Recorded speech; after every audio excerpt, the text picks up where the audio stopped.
Bem-vindos, boa noite a mais um MBL News Campinas, hoje com o empresário Roberto Bettencourt. Tudo bem, Roberto? Tudo bem. Obrigado aí pela sua presença. Marcelo Leão, nosso coordenador. Eu sou o Paulo Gaspar. Tô atropelando todo mundo aqui, depois vocês vão falar bastante. Vamos lá. Antes de começar, clica no sininho para receber notificações, se inscreva no canal e dê um like no vídeo. Roberto, vamos lá, agora a palavra é com você. Falar pra gente aí, quem não conhece o Roberto ainda, sua formação, como é que você chegou até aqui? Olha, é uma alegria estar aqui no MBL. Eu vi o MBL nascer, apoiando aqui o Paulo em Campinas. Então me sinto em casa aqui. Eu sou engenheiro agrônomo, fiz mestrado em nutrição animal, sou empresário da área de nutrição animal, presidente do setor de nutrição animal no Brasil.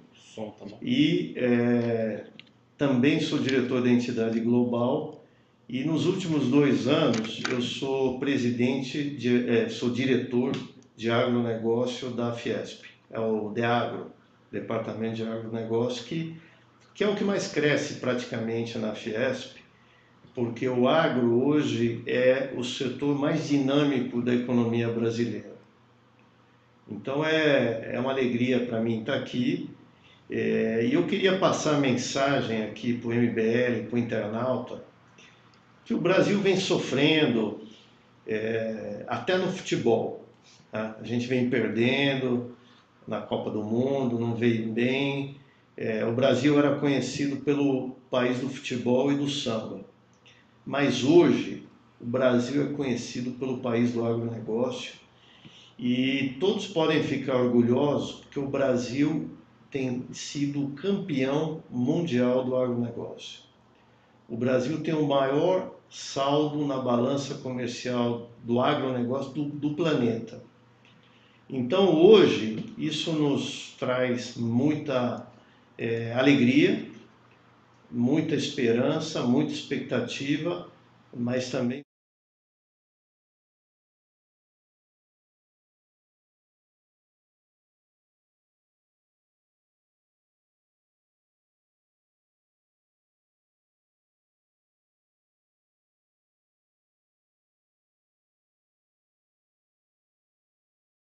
uma modernização.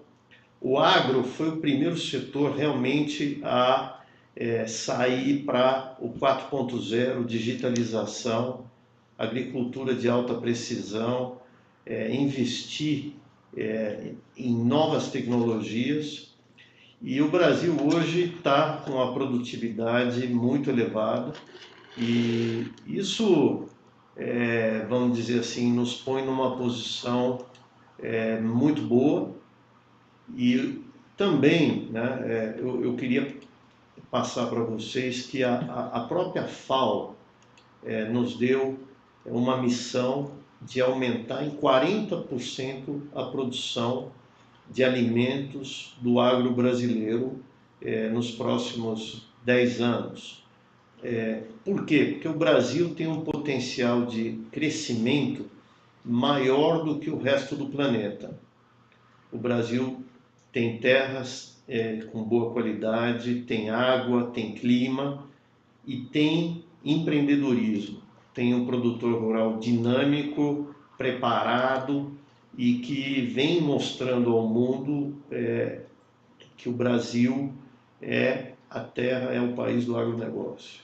E os políticos ajudam ou atrapalham o agronegócio? Infelizmente, Paulo, na maioria das vezes tem atrapalhado, porque o Brasil ele é campeão dentro da porteira. Mas numa área, por exemplo, que o Brasil perde é na infraestrutura, no transporte, estradas, ferrovias. Essa infraestrutura nossa, incluindo portos, é cara e é defasada. Reconhecemos que tem bons projetos, que o novo governo está trabalhando, né? Eu estive com o ministro da Infraestrutura, Tarcísio, excelente. Ele quer realmente privatizar, quer dar concessões, que é dar autorizações para a iniciativa privada rapidamente cobrir o déficit que o Brasil tem nessa área. Mas, por outro lado, né, atualmente temos uma ministra da Agricultura, que é a ministra Tereza Cristina, que é excelente.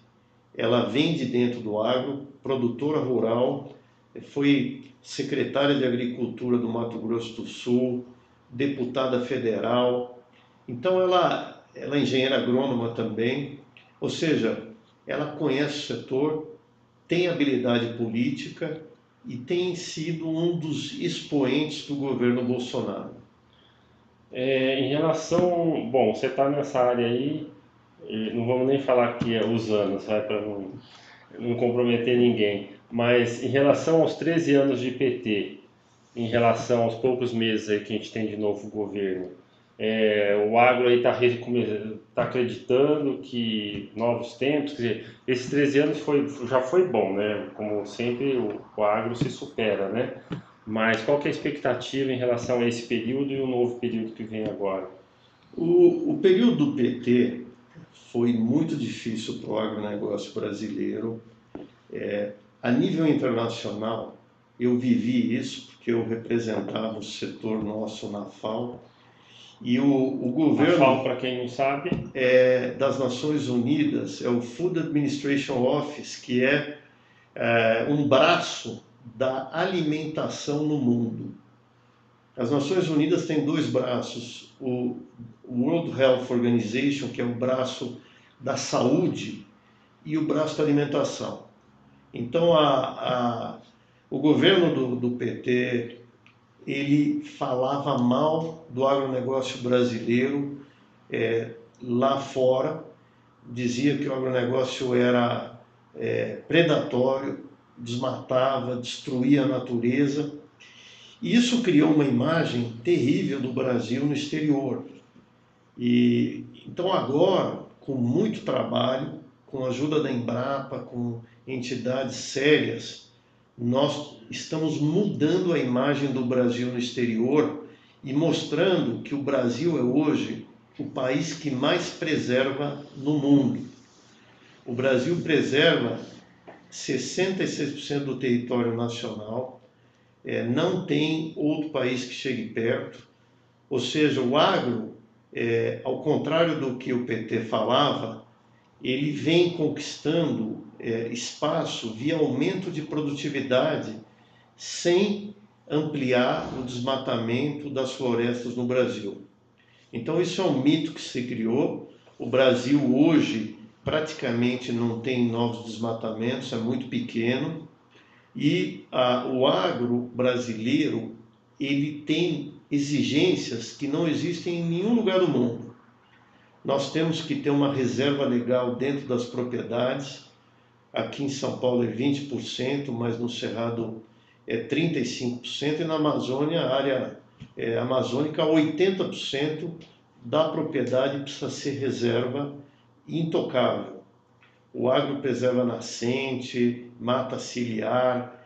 Então o Brasil hoje, em termos de preservação e agronegócio, é um modelo para o resto do mundo. Europa não preserva, Estados Unidos não preserva, não tem. O produtor rural americano pode plantar 100% da fazenda. Aqui no Brasil não. Aqui a gente tem uma lei e outra. Não é uma fiscalização que nem era antigamente, inexistente. Nós somos fiscalizados hoje por satélite, pelo Cadastro Ambiental Rural. Temos que declarar em imagem de satélite a área de preservação, e isso é monitorado sem que ninguém precise ir na propriedade. É tudo feito digitalmente, com muita competência, por sinal. Ô, Roberto, tem duas perguntas aí. Vou mandar duas uma vez. Vamos lá. Primeiro, o agronegócio corresponde a quantos por cento do PIB? E o agro é pop? Olha, o agro é pop, o agro é tech, o agro é tudo. É social, ajuda, é ambiental. Mas o agro hoje representa 21% do PIB brasileiro. E é bom dizer que o agro não é só a fazenda, a produção no campo. O agro tem o setor de insumos, adubo, fertilizante, defensivos agrícolas, ração animal, sal mineral, medicamentos para os animais. Tudo isso são insumos que fazem parte do PIB do agronegócio. Depois tem a produção em si, nas propriedades rurais, que representam na faixa de 24% do PIB do agronegócio. Tem a agroindústria, que é um setor que processa carne, faz embutidos, faz nuggets, processa soja, extrai o óleo da soja, da fibra do eucalipto produz papel. A agroindústria, a parte industrial, ela é muito forte. São praticamente, estamos falando em 30% do PIB do agronegócio. E serviços, 41%. Serviços tem armazenagem, transporte, enfim, comercialização, muita coisa que agrega valor à cadeia do agro. Vou conversar falando dessa época do PT aí, a gente viu que tinha uns campeões aí do mercado, né? Financiados com o dinheiro do BNDES. E isso, como é que você está vendo essa mudança agora de governo? Isso vai refletir nessa forma de como que distribui o poder aí dentro do setor? Acho que isso é importante para todos.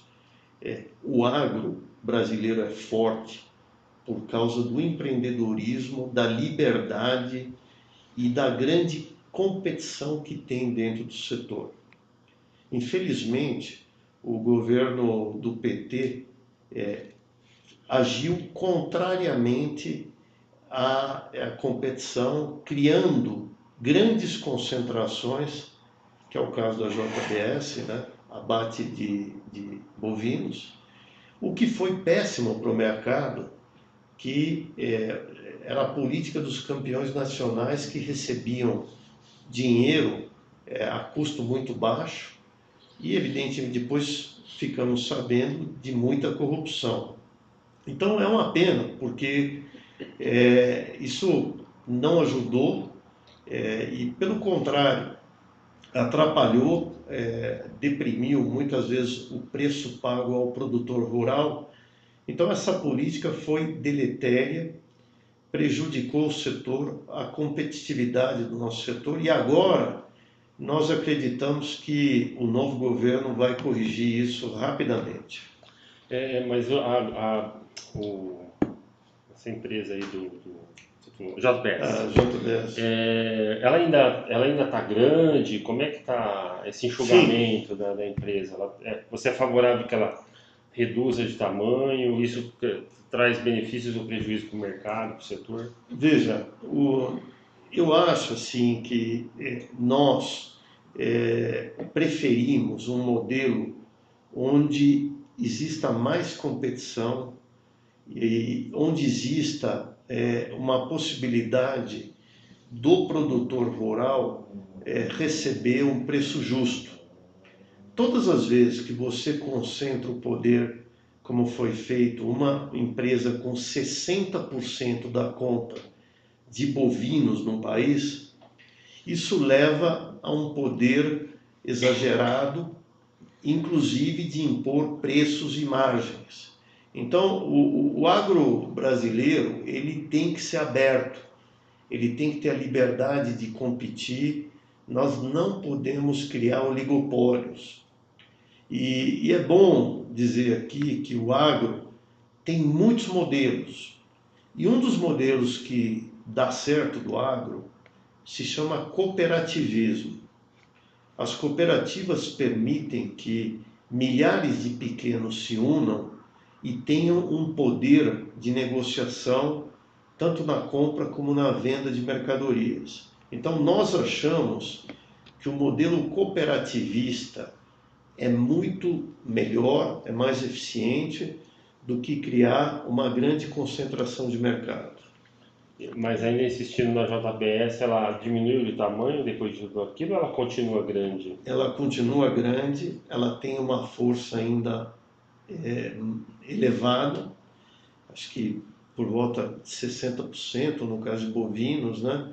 Então nós achamos que o governo deve oferecer condição a todos os que estão participando desse mercado. O grande erro, não vou dizer que uma empresa grande seja ruim, mas o grande erro foi financiar única e exclusivamente a empresa grande em detrimento dos pequenas e médias. Então, o que o governo agora está fazendo é tirando privilégios da grande empresa para permitir que exista uma concorrência justa no mercado, em benefício de todos. Entendi. Queria fazer uma pergunta sobre algumas polêmicas aí, né? Sobre o alimento trans. O que você tem a dizer? Se preocupa, não preocupa? Olha, isso é muito importante, porque o Brasil, o produtor brasileiro, ele defende a ciência. E a ciência tem mostrado que o transgênico, ele é seguro e ele ajuda muito a produtividade, reduz custo e melhora a sustentabilidade, melhora o desempenho ambiental. Porque no momento que você tem uma soja ou um milho que tenham mais resistência ao ataque de insetos, permite que o produtor rural utilize menos inseticida, o que é bom para o meio ambiente, é bom para o operador e é bom para o consumidor. Então, essa versão ao transgênico veio importada da Europa e eles utilizaram a teoria da precaução, ou seja, pode ser que em 30, 40 anos a ciência demonstre que o transgênico tem algum problema. Então eles usaram a precaução como ferramenta para não permitir a tecnologia, o que ao nosso ver é um erro, porque nós precisamos de aumento de produtividade para preservar a floresta e para alimentar 7 bilhões e meio de pessoas no mundo. Então, se você não deixar que a tecnologia, que a ciência avance, você vai fazer com que os alimentos se tornem mais caros e vai criar mais fome no planeta. Então o Brasil defende tecnologia, defende o transgênico, sempre e quando seja aprovado e com critério, como é feito aqui no nosso país. E não só o Brasil, estamos falando de Estados Unidos, Argentina, praticamente, assim, grande parte do mundo reconhece a tecnologia do transgênico como segura e que vem a contribuir com o planeta. Hoje são 7,5 bi. 7,5 bi e nós estamos nos preparando para um mercado de 9 bilhões de pessoas.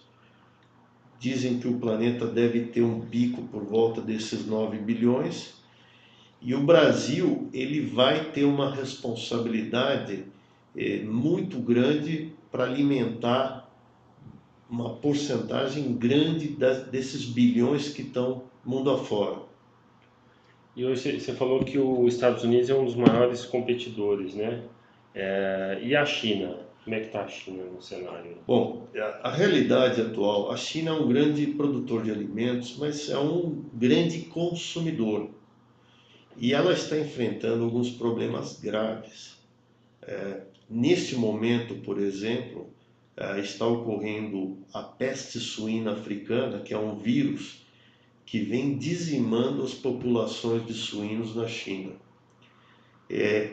Isto será tremendamente desafiador para o governo chinês, porque a falta de comida, a falta de carne, cria instabilidade política institucional. Então a China vai ter que recorrer ao Brasil, Estados Unidos e Europa para alimentar sua população, importando grandes quantidades de carne. E o Brasil é um parceiro natural para a China e é confiável, é um país. Nós temos uma complementaridade muito grande. O Brasil tem soja que a China não consegue ter em quantidade, consegue vender carne, frutas, açúcar, muita coisa. Então a China hoje é o parceiro estratégico do Brasil. E o agronegócio brasileiro defende uma aproximação mais forte do governo Bolsonaro com a China. Durante a campanha do Bolsonaro, ele mesmo acho que disse, né, que tinha que a questão da China comprar terras no Brasil, né, tinha receio, que a gente deveria tomar cuidado para que a China não comprasse o Brasil, né, botou um medo aí todo nessa questão. E como é que você enxerga essa questão do chinês comprar terra no Brasil? Existe grande receio, por quê? Porque a China hoje tem muito dinheiro e considera a produção de alimentos estratégica para a sua sobrevivência e o seu futuro. A China teve grande capacidade em produção de celular, carro, equipamento, mas não avançou tanto na produção de alimentos. E enfrenta problemas ambientais, desertificação, poluição de solos, grandes desafios. Então o medo é que realmente, se abrir a porteira, como nós falamos, os chineses venham comprando todas as terras agriculturáveis do Brasil. Então nós defendemos que não pode haver uma abertura indiscriminada de compra de terras por estrangeiros, não apenas os chineses. Nós achamos que o governo pode sim permitir certas compras de terras, dependendo da quantidade, enfim. Mas nós não podemos deixar que um país ou vários países comprem a maioria das terras produtivas do país.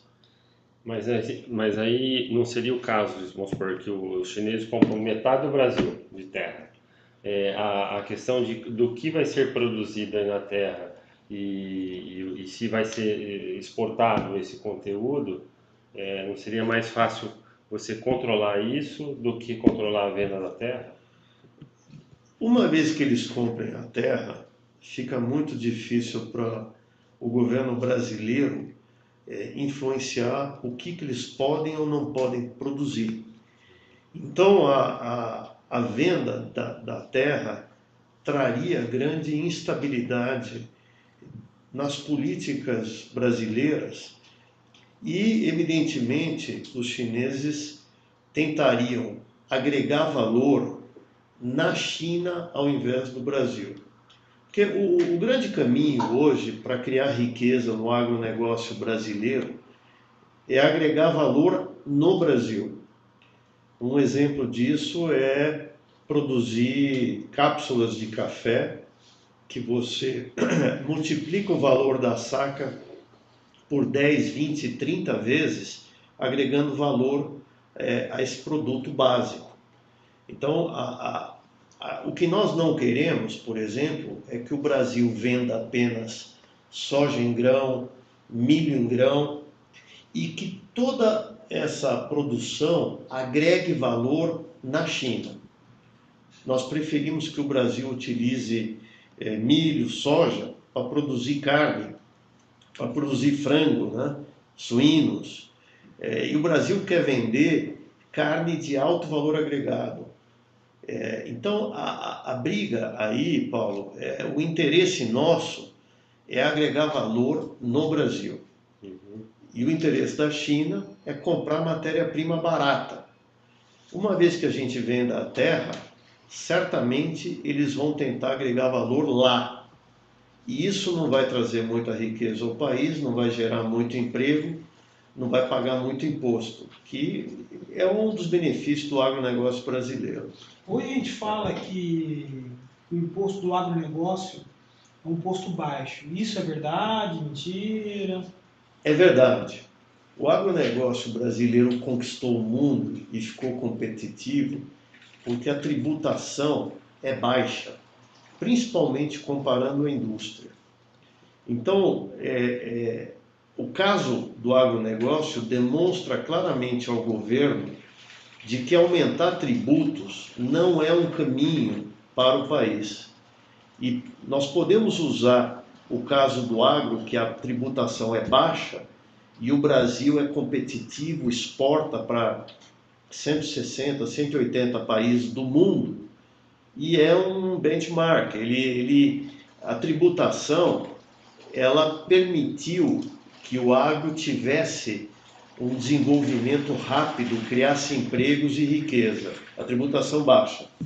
Se nós aumentarmos a tributação do agro, nós podemos criar uma situação que perda de competitividade, o Brasil deixe de criar emprego, deixe de criar riqueza, como tem acontecido, infelizmente, com a nossa indústria, que ela cada vez é menos competitiva, uma das razões pela alta tributação. E os Estados Unidos, por exemplo, como eles têm essa visão de competição com o Brasil, que papel assim tem os ambientalistas no sentido positivo ou negativo? Eles são, aqui dentro do Brasil, o ambientalista é o maior opositor ao agronegócio, vamos falar assim, né? Até que ponto você acha que esse equilíbrio está mais para um lado, está para o outro, onde é benéfico ou prejudicial nesse sentido? Olha, infelizmente eu tenho que dizer que é triste o que alguns produtores rurais americanos estão fazendo. Eles estão financiando ONGs para ter um ativismo ambiental no Brasil, no sentido de diminuir a produção agrícola no Brasil e melhorar o market share, a condição de produção nos Estados Unidos. Tem uma ONG que fala florestas no Brasil e produção nos Estados Unidos. Então, o que o produtor rural brasileiro quer é participar do mercado global preservando. Mas nós não aceitamos que o Brasil vire uma grande floresta, que não tenha produção nenhuma e que o Brasil tenha que importar alimentos dos Estados Unidos, como era há 30, 40 anos atrás, que o Brasil importava até leite dos Estados Unidos. E então o produtor rural americano ganhava dinheiro, se desenvolvia, e aqui o Brasil seria, vamos dizer assim, a grande floresta do mundo. Preservar é importante, mas custa caro, e o produtor brasileiro, ele arca com o custo de preservação. Eu acho que hoje, o que nós queremos é um equilíbrio global. Nós gostamos do produtor americano, temos excelente relação com ele, mas nós queremos condições equivalentes de concorrência no mercado global. E o Brasil não pode aceitar arcar com esse ônus da preservação ambiental global.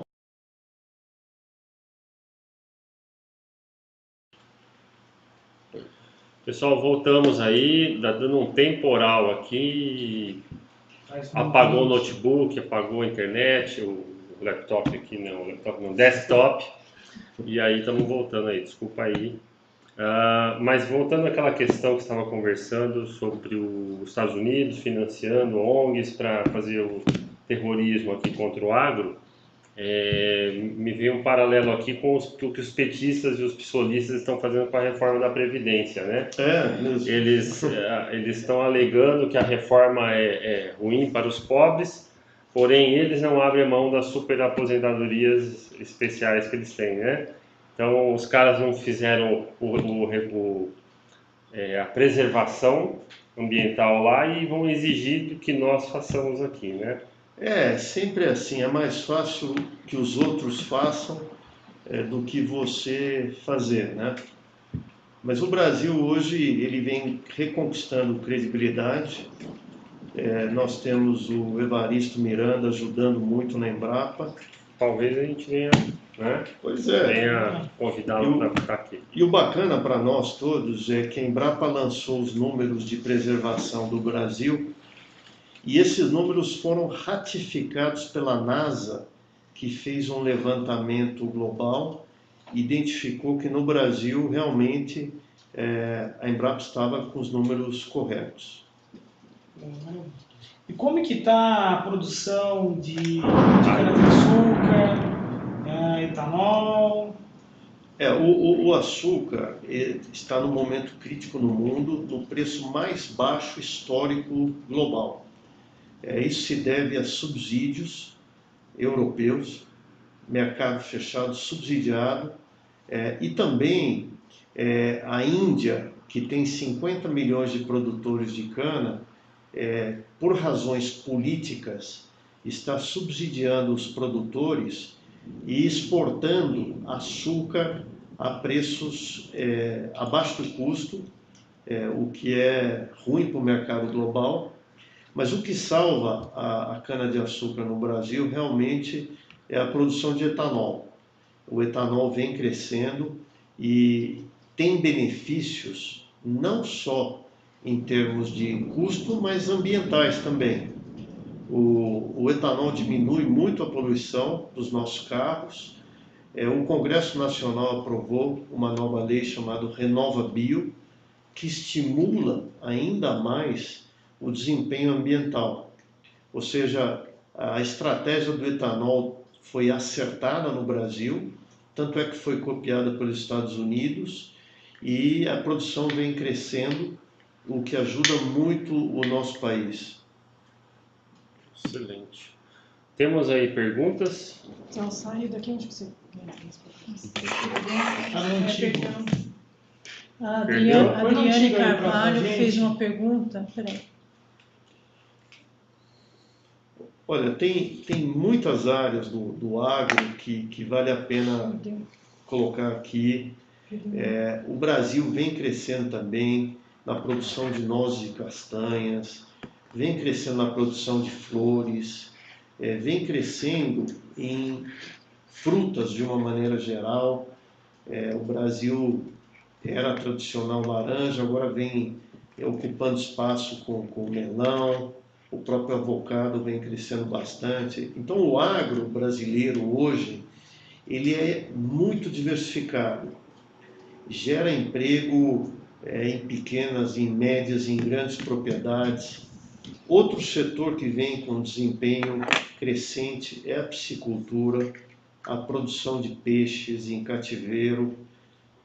Então o Brasil, ele tem chance de ocupar muitos e muitos setores, a produção de leite. O nosso agro é hoje diversificado. E é lógico que soja ainda ocupa um espaço muito importante, mas as outras culturas crescem. O Brasil também começou a produzir etanol de milho. É mais uma diversificação que vai ajudar principalmente Mato Grosso. Então tem muita coisa acontecendo, agregando valor, genética animal, produtividade, e a tecnologia, ela tem um papel fundamental. Então o que acontece hoje com o MST? Ele é altamente deletério ao país. Essas invasões, além de custar caro ao setor público, às finanças brasileiras, elas são improdutivas. Porque o agro já não é só terra. O agro é conhecimento, o agro é tecnologia. Então você dá uma terra hoje para uma pessoa que não tenha conhecimento, não tenha acesso à informação, não tenha capital de investimento em máquinas, em novas tecnologias, ele não vai ser produtivo. Ele mal e mal vai ter uma subsistência que é ruim para o país. Então, ao invés de invasão de terra, de desapropriação, de reforma agrária, o agronegócio moderno defende o cooperativismo. O cooperativismo propicia que a cooperativa leve tecnologia, leve informação, leve insumos e, inclusive, financiamento que viabilizem a pequena e média propriedade rural. Porque se não houver a aplicação intensiva de novas técnicas, novas sementes, o produtor fica para trás. E eu queria dizer que o agro nosso é muito competitivo. Um exemplo é a produção de leite. Nós temos quase 1 milhão de produtores de leite no Brasil, pequenos, médios e grandes. E o que acontece é que muitos vão sair da atividade. Não porque a gente queira, mas porque a competição é intensa. Aquele que não melhore a produtividade não se sustenta. Então, essa destruição que existe, ela vai criando, por outro lado, produtores de alta performance, que tenham um custo de produção mais baixo e beneficiem o consumidor brasileiro. A comida hoje no Brasil, ela é barata pela eficiência do agronegócio. Então, o agro tem essa função social de alimentar as grandes cidades, a população urbana do Brasil. E vem fazendo isso com competência, com redução de custo, melhoria de qualidade e também atingindo o mercado externo, né? Então é muito motivador para todos nós que trabalhamos no agro participar desse ciclo virtuoso de mais tecnologia, mais informação, mais produtividade e benefício para toda a sociedade brasileira. Tem pergunta, Lia?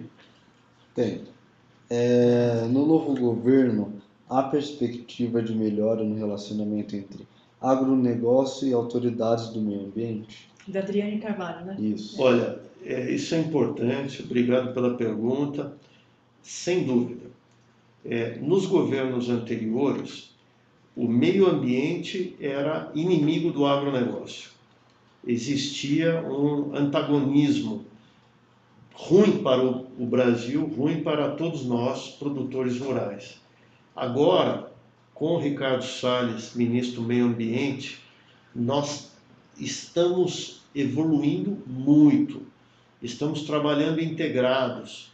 Então, o Brasil, no quesito ambiental, vai trabalhar muito mais harmônico, nós vamos ter um desempenho melhor, porque o ministro Salles vê o agro como um setor que está melhorando a preservação ambiental, preocupado com isso, e nós estamos atuando em conjunto para melhorar ainda mais. Então, nessa área, o Brasil vai ver uma grande diferença. E vários estados também, os governadores estão mudando a posição de que o agro é destruidor de meio ambiente, e essa harmonia entre meio ambiente e agro vai melhorar muito, muito mesmo. Só essa? Então eu tenho mais uma pergunta. Em relação aos entraves que o Estado proporciona ao cidadão, ao contribuinte, né? Como você falou, o agro é um dos que mais privilegiados nesse sentido, porque ele tem os subsídios e tal, e isso prova de que quanto menos o Estado tributa, mais gera competição do setor, e então por isso que o agro é o carro-chefe do Brasil hoje, né? E em outros setores mais taxados, como a indústria, como o comércio, como serviços, a tributação é muito alta, o rendimento cai e nós não temos grandes expoentes no Brasil. Em relação à tributação do agro, existe alguma diferença entre a tributação a nível federal, estadual e municipal? Ou como é que, porque nós contribuintes temos esses impostos municipais, estaduais e federais. No agro isso acontece também? Olha, só uma correção, Paulo. O agro brasileiro, ele é um dos poucos no mundo que não é subsidiado. Uhum. O que o agro brasileiro tem diferente da indústria é uma tributação mais baixa, tanto a nível estadual como federal. Por exemplo, o convênio 100 do ICMS, ele diminui o ICMS incidente em todos os insumos da cadeia do agro brasileiro, fertilizantes, defensivos, enfim, produtos que impactam diretamente o custo de produção. Então, tanto a nível estadual como a nível federal, o agro tem uma tributação menor, o que deve ser visto como exemplo.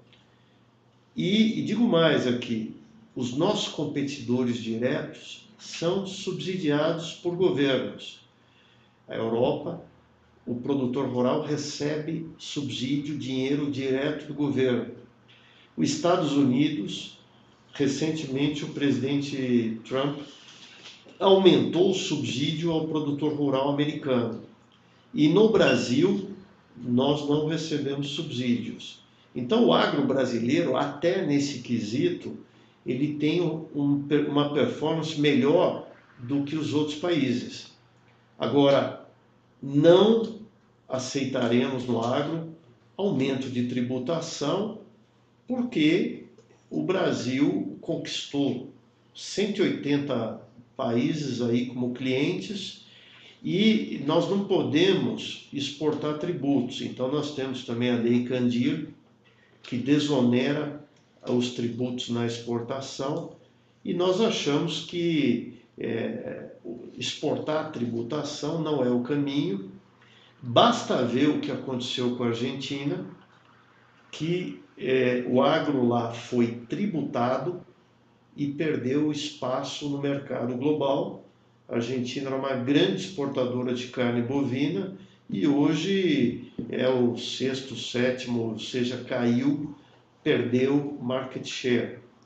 Outra coisa que é importante passar para todos é que os países de esquerda ou que têm controle do Estado são uma catástrofe na produção de alimentos.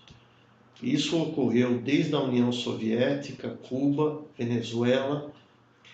O exemplo de Cuba, que hoje produz menos da metade do açúcar que produzia há 50, 60 anos atrás. Ou seja, quando o Estado entra no setor do agronegócio, é uma catástrofe.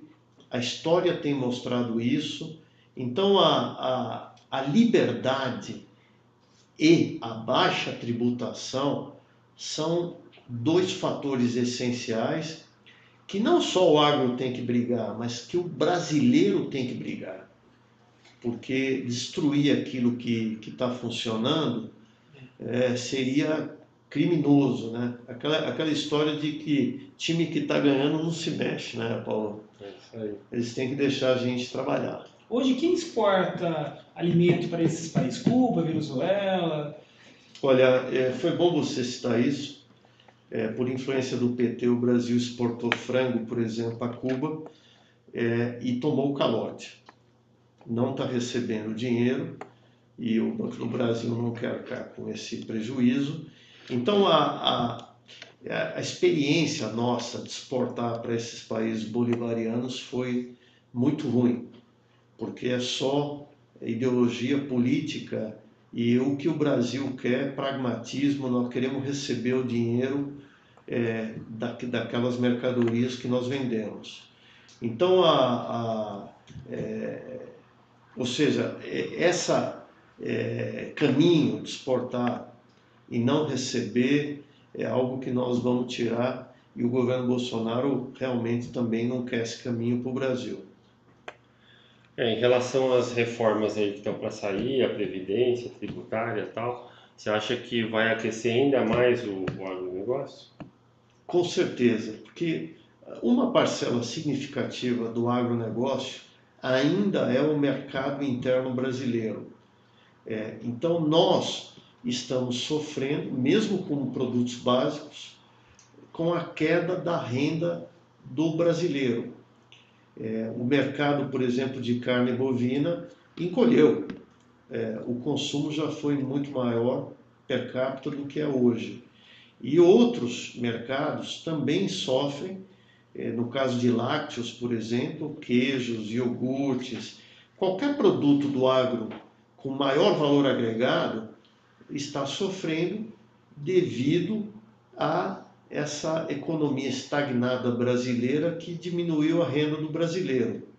Então, essas reformas que vão melhorar a economia brasileira, melhorar a renda brasileira, vão ter um impacto direto no agronegócio. Nós vamos ganhar consumidores, vamos ganhar vendas, e isso vai dinamizar ainda mais o setor.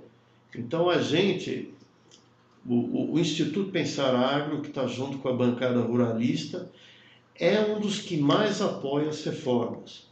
E o agro vai exercer pressão para modernizar o país, apoiar essas reformas, a previdenciária, a tributária, e todos nós vamos sair ganhando com isso.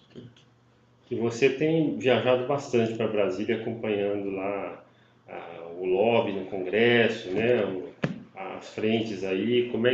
Quais são os deputados aí que estão se destacando na luta aí pela reforma da Previdência? Olha, sem dúvida, tem dois grupos extremamente preparados, atuantes. Um é os deputados do MBL, liderados pelo Kim, dentro do DEM, que tem assumido protagonismo apesar da idade muito jovem, mas são realmente deputados que estão aparecendo. Outros são do Partido Novo, que têm um desempenho fantástico, estão preparados, têm um nível intelectual, educacional alto, então contribuem com o debate. Nós tivemos aqui recentemente o deputado Alexis, que é um expoente, assim como outros também do Novo, Adriana Ventura, o Poit. Então, e temos também deputados experientes, que vêm ajudando muito. Em São Paulo temos o Arnaldo Jardim, que foi secretário de Agricultura, um deputado federal fantástico. Então, existem bons deputados. Agora, o problema todo é que o governo, que o executivo ajude, participe mais ativamente e lidere o processo. Qual é a proporção da produção hoje com relação ao Nordeste? O Nordeste ele vai conseguir se desenvolver na agricultura ou ele já está desenvolvido? Como que está? Então, o Nordeste tem algumas aptidões que estão indo muito bem. Por exemplo, carcinocultura, produção de camarões. O Nordeste é o líder no Brasil. O Nordeste também tem um desempenho fantástico em frutas irrigadas. Nós temos no Rio Grande do Norte uma produção de melão fantástico, que vem crescendo ano a ano, de alta qualidade. Então, o que nós precisamos no Nordeste é estimular aquelas culturas que a região apresenta aptidão. Agora, eu queria só dizer que dentro do Nordeste nós temos dois estados que vêm crescendo muito em termos de produção, três, aliás. Um é a Bahia, o oeste da Bahia, ela é uma região lá em Luiz Eduardo Magalhães, que é fantástica, vem aumentando a produção de soja, milho, algodão. Outros estados onde a agricultura é muito pujante é o Piauí e o Maranhão. Ambos estados têm, na sua região oeste, chuva, tem um clima muito interessante para a produção de grãos e com um benefício de infraestrutura para exportação melhor que o Sudeste. Lá, o Maranhão, utilizando a ferrovia Carajás, tem o porto de exportação próximo já do hemisfério norte, com grandes vantagens. Então, o que falta no Nordeste, realmente, são boas políticas, porque há condições muito boas de produção no Nordeste brasileiro. E a gente não falou nada sobre café, né? O Brasil é um grande produtor ainda de café, ou isso ficou no passado? Aí que está, o café brasileiro está em franca transformação. Não adianta hoje ser um grande produtor e vender barato. O que o brasileiro percebeu é que ele tem que agregar valor ao café. Tem que investir sim no café de qualidade, nas bebidas gourmet, porque usando a qualidade e os critérios hoje que o mundo aceita de qualidade, nós podemos vender o café por um preço 3 vezes superior ao café commodity. Então o Brasil percebeu isso um pouco tardio, a Colômbia tinha já percebido isso, feito marketing, atuado antes que o Brasil, mas nós rapidamente estamos correndo atrás. Hoje há uma explosão de novas marcas de café gourmet, de produção de cápsulas compatíveis com Nespresso, de café de alta qualidade que agrega valor. Então a transformação do café é no sentido de melhorar a qualidade, agregar valor, e eu tenho certeza que isso vai melhorar a rentabilidade do produtor e vai viabilizar muito investimento e muito possibilidades para o café brasileiro. E o movimento começou e é muito bonito de se ver, realmente fantástico. Paulo, tem que pedir depois um dinheiro para a Nespresso, que a gente fez uma propaganda aqui.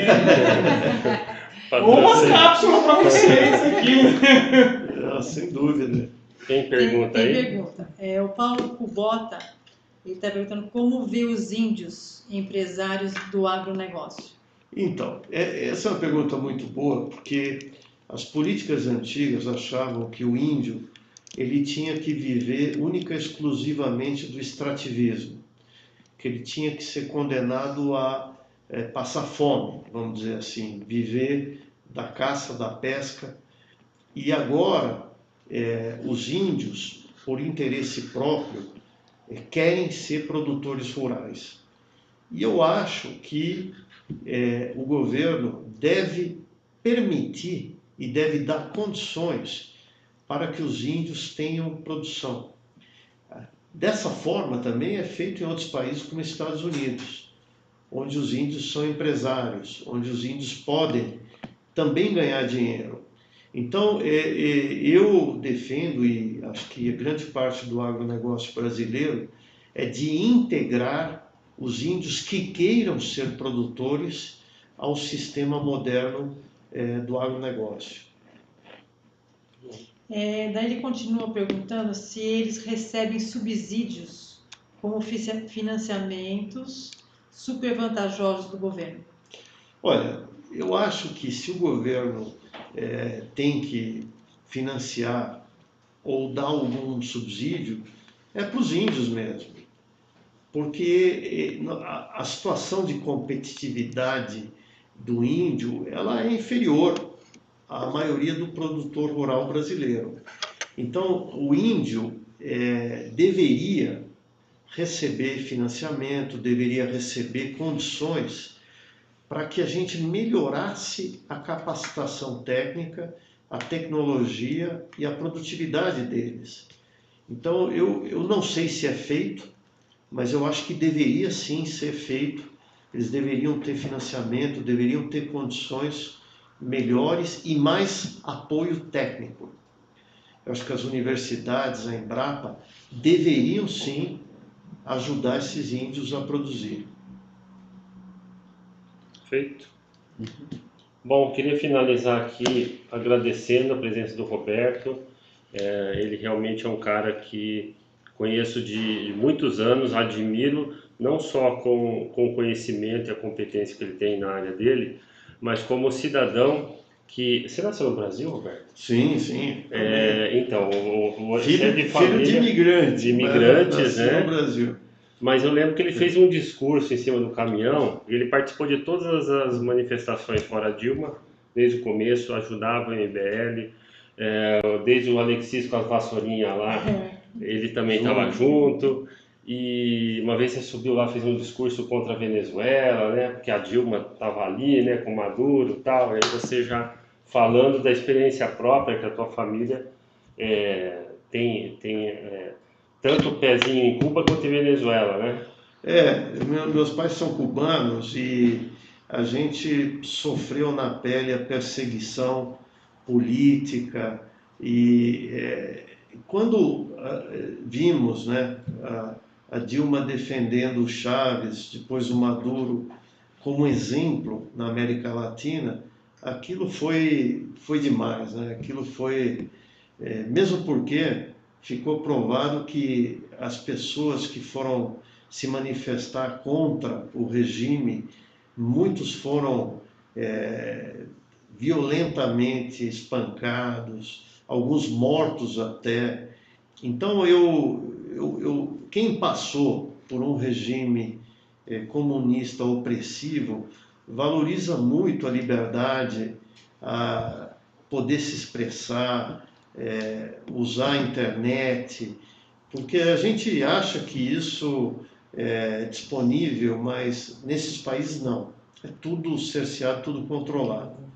Então eu espero que o Brasil continue no caminho da liberdade e o agronegócio vai ser certamente um dos grandes propulsores do país na melhoria da renda e que o Brasil se torne cada vez mais um país rico, com mais gente com renda elevada e com padrão de vida melhor. É isso aí. Obrigado, Roberto. Obrigado, Marcelo. Obrigado, pessoal. Vamos lá. Só um minutinho, tem que terminar, né? Hoje a mídia, né, tá bem confusa, né, sobre o STF. Então, só queria falar aí que nós não vamos nos calar. Um abraço. Isso aí. É isso aí, gente.